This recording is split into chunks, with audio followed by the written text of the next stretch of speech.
Is there any chance that Purdue can pull off one of the biggest upsets in school history on Saturday?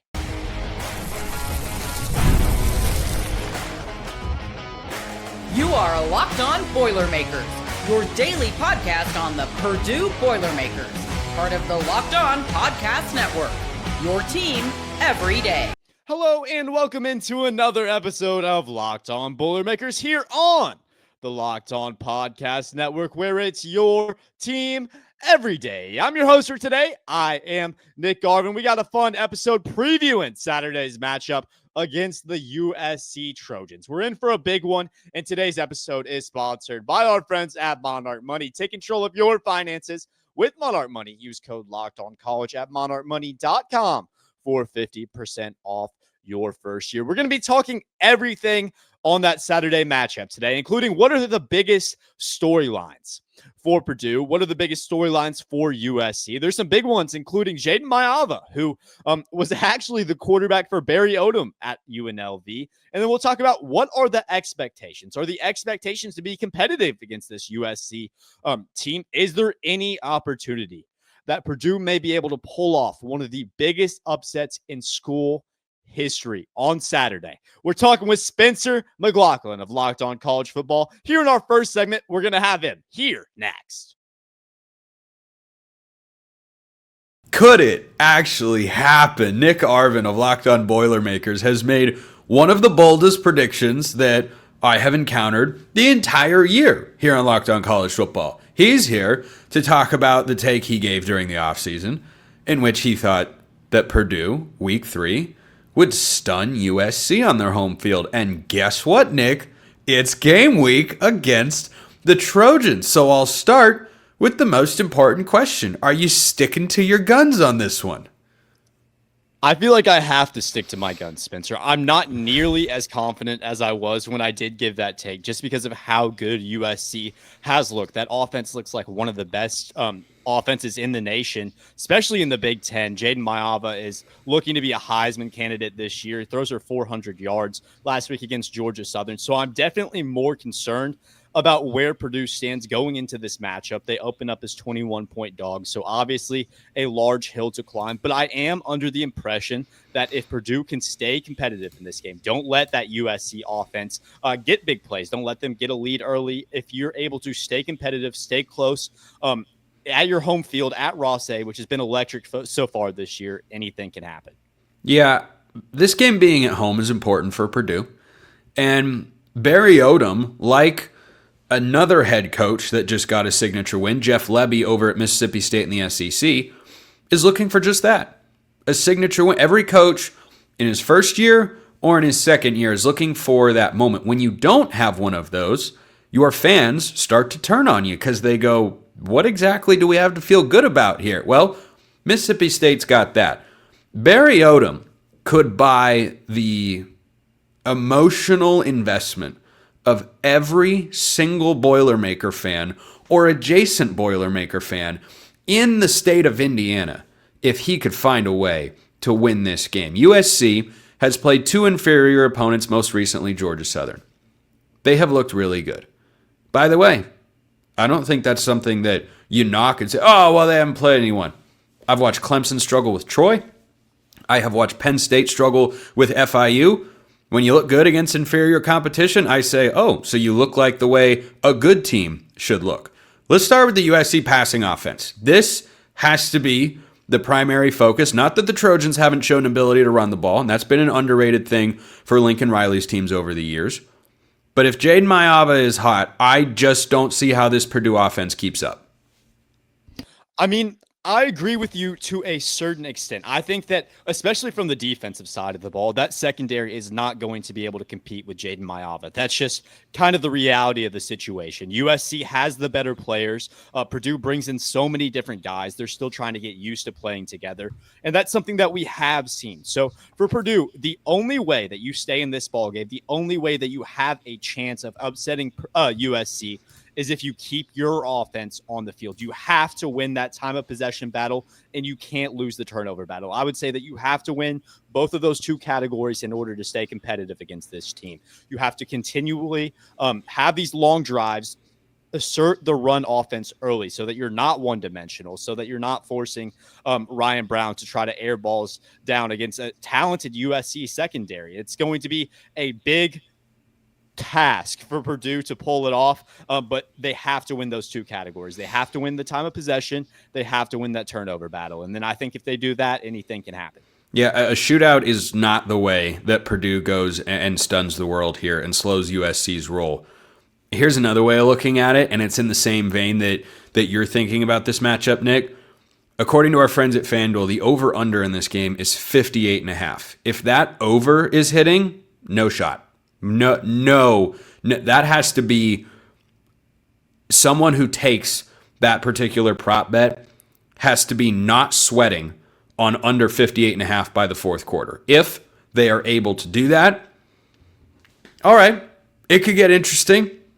But if you get over 58.5, 45 of those points might be belonging to USC. And that math probably doesn't add up. But one of the reasons that you're confident about Purdue and their ability to at least hang around with the Trojans at this spot is the Purdue running game. Now, you haven't played anybody good through the first 2 weeks, granted, but how are you feeling about the Boilermakers offense so far in Barry Odom's first 2 games?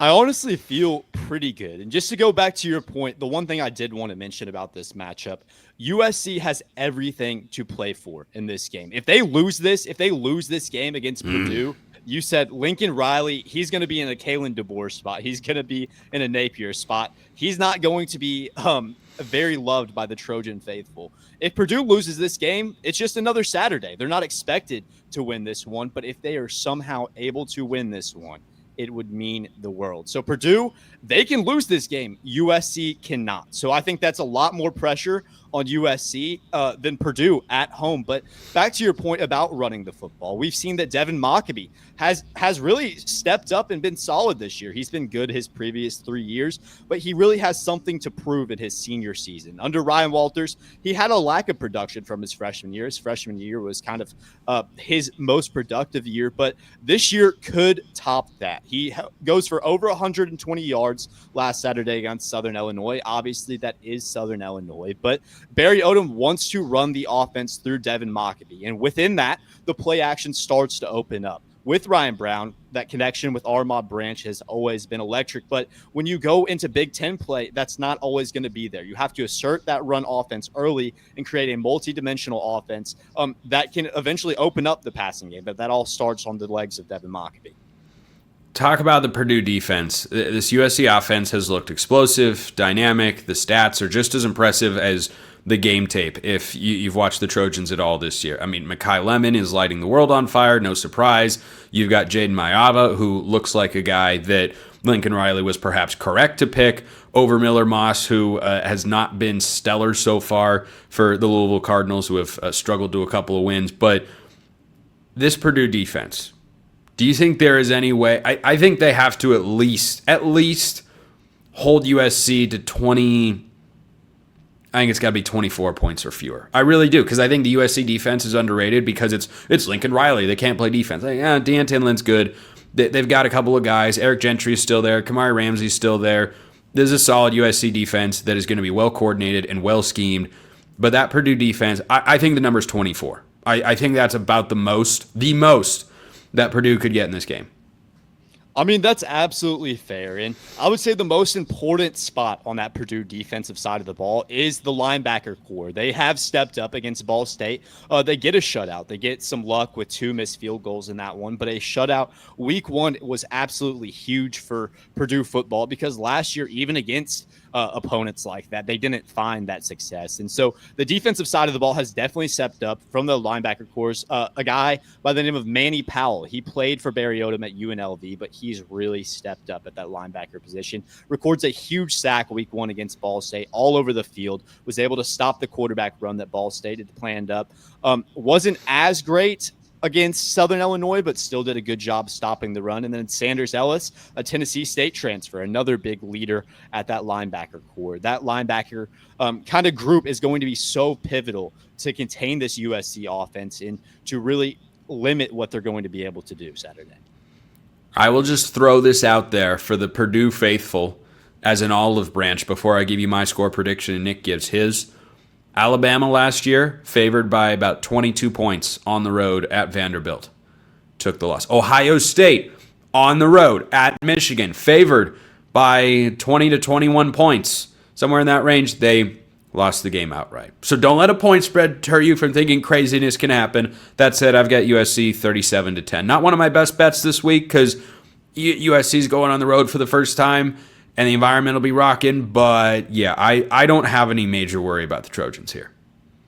So from my perspective, like I said, I'm going to stand by my guns. There's a great chance that Purdue goes into this one, they get absolutely blown out. I know going into this one, that is a possibility against a strong USC offense. But I do think that if Purdue is able to do those two things, win the turnover battle, win the time of possession, they'll be able to at least keep this game lower scoring and stay competitive in this one. If they're able to do those two things, I'll say, just for the sake of my take, that they'll pull it out 27-24. What I think likely does happen, though, is that Jaden Maiava and that USC offense comes to town and kind of limits what Purdue's able to do, and I'll say 35-17 in the case that Jaden Maiava and the USC Trojans just come with a chip on their shoulder.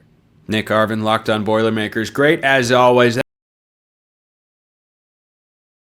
Mazda crafts cars for those who do more than simply just move. With Mazda, they deliver the confidence with every ride, with more IIHS top safety pick awards than anyone else. So if you're choosing a car, you want to find the option that provides you the comfort of your safetyness. And with Mazda, you can do that, but it's not just about safety with Mazda because they also have elite Japanese craftsmanship, and it's in every single detail, from the metallic accents to available Nappa leather upholstery.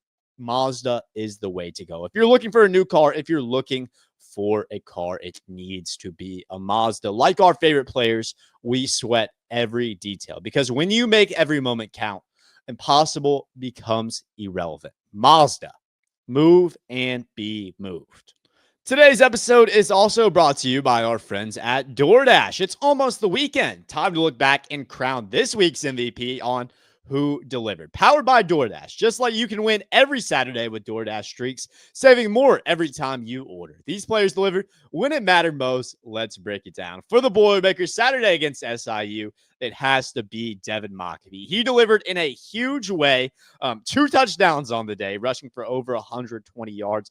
Devin Mockabee was there. No hesitation, no delay. And if you've been watching week by week, this performance wasn't a fluke. Devin Mockabee is on a streak. And just like Mockabee delivered for the Boilermakers, DoorDash delivers your Saturdays with DoorDash streaks. You save every Saturday.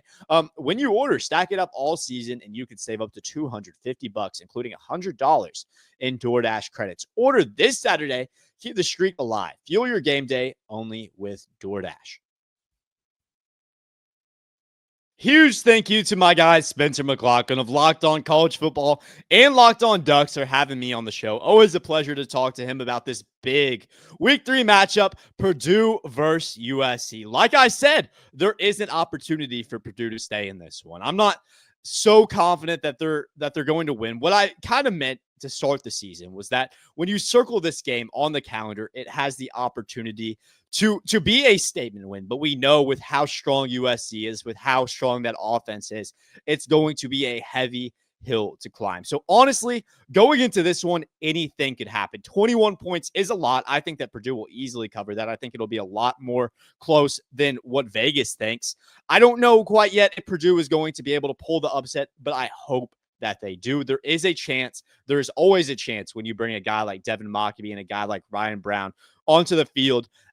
At Ross-Ade, that's a huge part, like Spencer mentioned. It is a huge part. So what are some of the storylines going into Saturday's game at Ross-Ade against USC? Well, the one that really sticks out to me is the fact that Jaden Maiava used to play under Barry Odom at UNLV. This is crazy because when you think about what Jaden Maiava is, when you think about who he is, you think about being under Lincoln Riley, really breaking out last year at the end of the year. When USC struggled for a long while last year, he kind of jumped in and cemented himself as the future of that program. And I feel like when we think about Jaden Maiava moving forward, we're going to think about him as a guy who was a Lincoln Riley product, a guy who we've seen Lincoln Riley turn 3 separate guys, Baker Mayfield, Kyler Murray and Caleb Williams into Heisman candidates.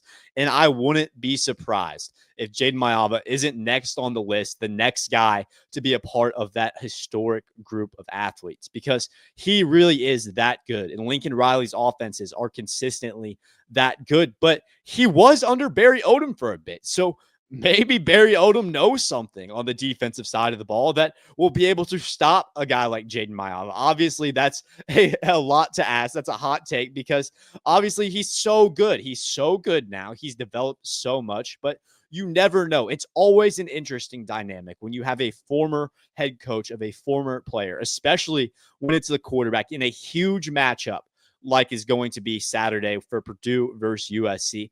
The storyline of Jaden Maiava being the former quarterback in Barry Odom's system at UNLV, that is absolutely huge. It's one that I'm sure is going to be hit on a ton in that broadcast, and it's a storyline that is definitely going to develop depending on Maiava's performance throughout that game.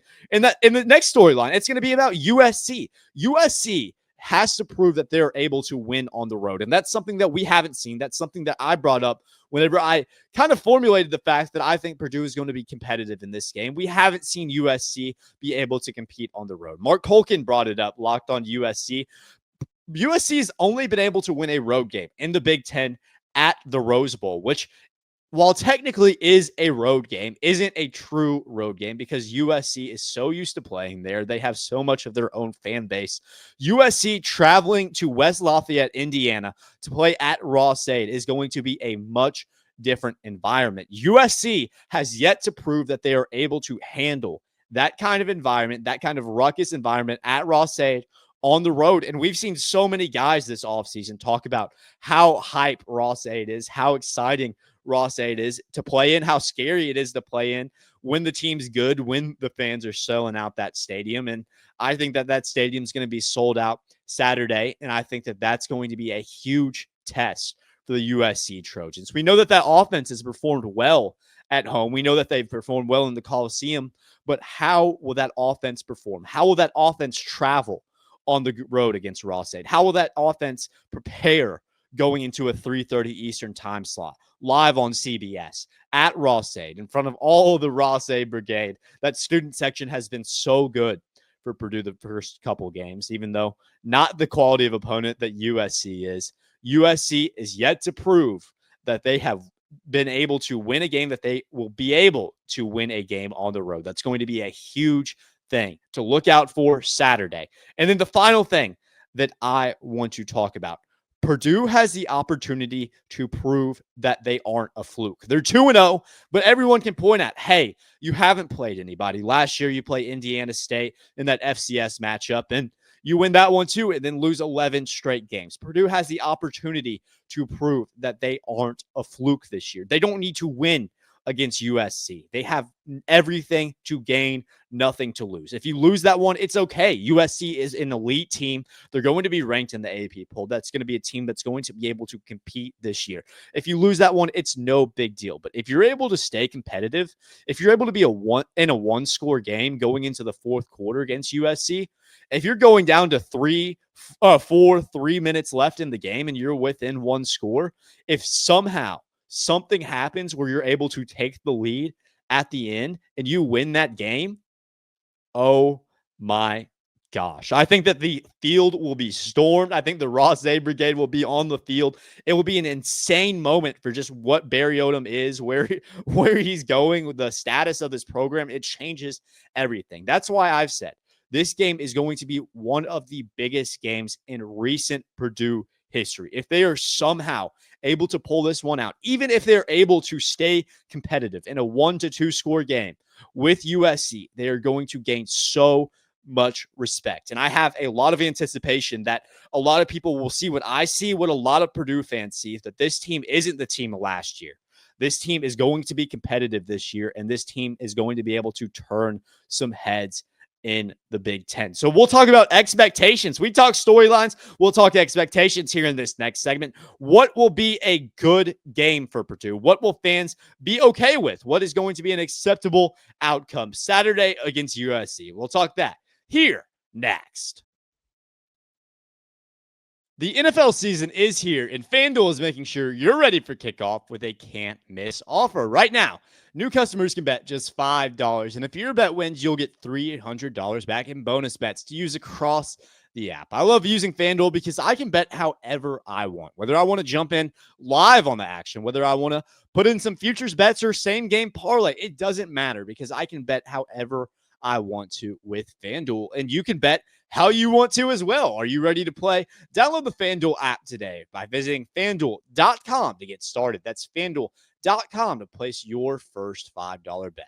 Today's episode is also brought to you by our friends at Monarch Money. Most people, they can't name all their financial accounts or even what they're worth, whether it's 401ks, properties, or investments. And when you don't have the full picture, you can end up leaving money on the table. That's why there is Monarch Money. It's an all-in-one personal finance tool that brings your entire financial life together in one clean, easy-to-use interface on your laptop or on your phone. Monarch is built for people with busy lives. If you put off organizing your finances, Monarch is for you. Monarch does the heavy lifting for you.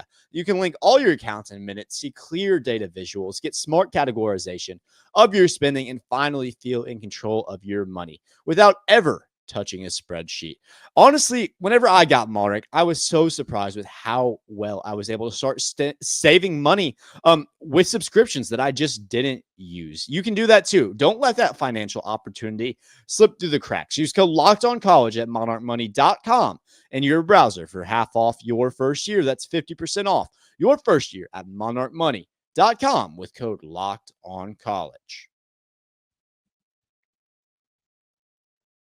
We talked with Spencer McLaughlin. We talked storylines going into Saturday's matchup against USC. For the last segment on today's show, I kind of want to talk about what are the expectations going into this game? What would be considered a win for Purdue?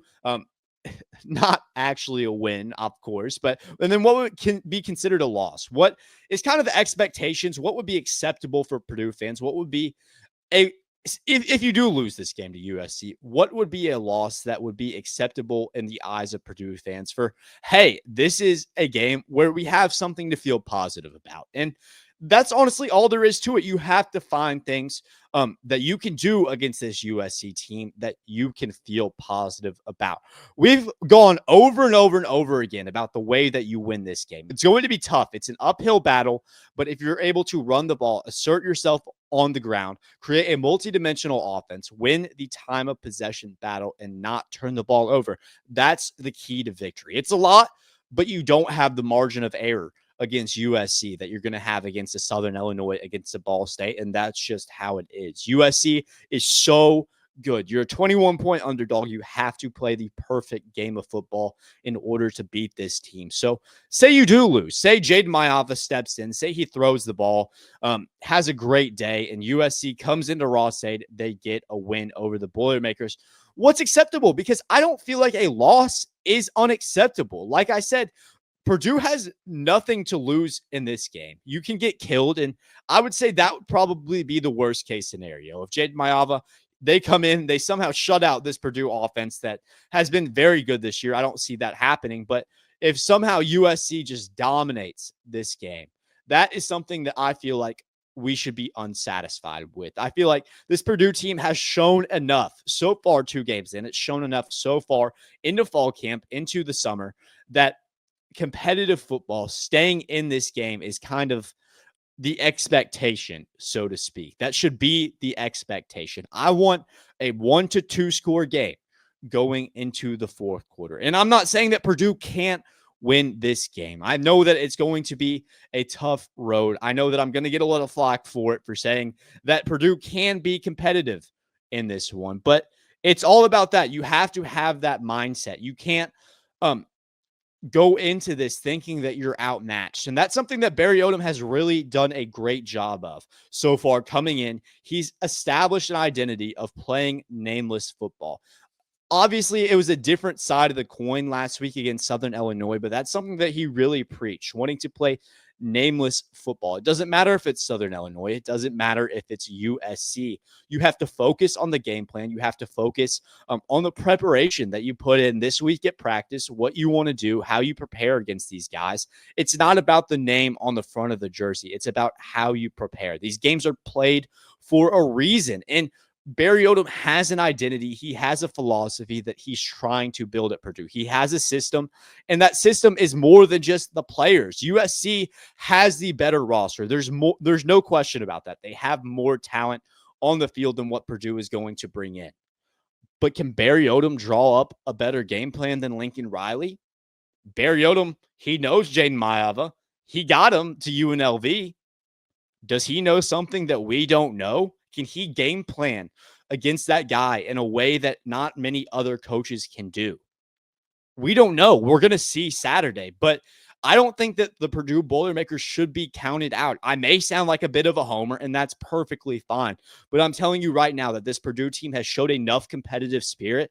I know who Barry Odom is. I know what he did at UNLV. I know what he did at Missouri. He's always going to have a competitive football team. So I don't see a world where Purdue goes into Saturday and they get murdered against USC. I just don't see that happening. Barry Odom has enough pride. These Purdue Boilermakers have enough pride to play behind their head coach that they're not going to get beat in that terrible fashion at home. So I say the worst case scenario is kind of out of there. And I think that Purdue fans should be excited. I feel like an expectation should be to play a competitive football game. When you look at kind of the score, if Purdue does end up losing this one, you cover the spread, you cover that 21-point spread, and you give USC a battle. You give them a struggle, and it gives you something to hope for going into that 3-game stretch after you play Notre Dame. I don't see Purdue going into South Bend and winning that one, but that's for next week. We'll talk about that one next week after they play USC.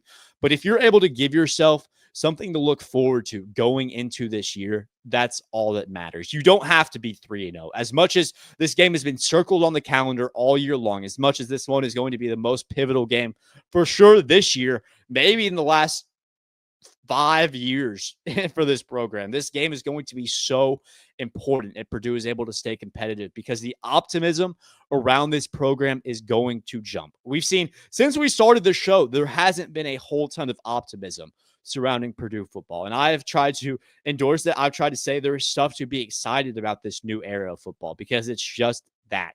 It's a new era and anything can happen. Barry Odom is going to bring his team in ready to fight Saturday. He's going to bring in a team of guys that are going to compete for him, that are going to compete for each other. That's something that we didn't see last year, and that's something when you look at this game, you have to factor in. Purdue isn't going to lay down and give up because USC is better on paper. They're not going to lay down and give up because Vegas gives USC 21 points on the spread.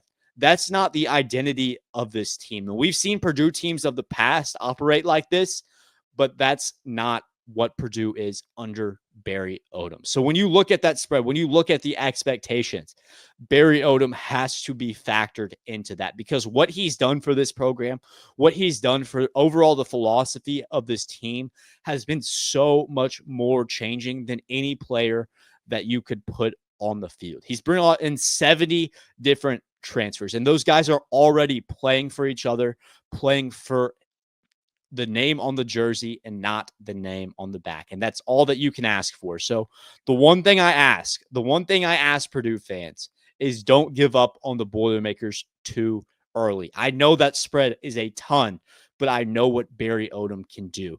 Going into Saturday, there should be hope. There should be expectations that Purdue can stay in this one.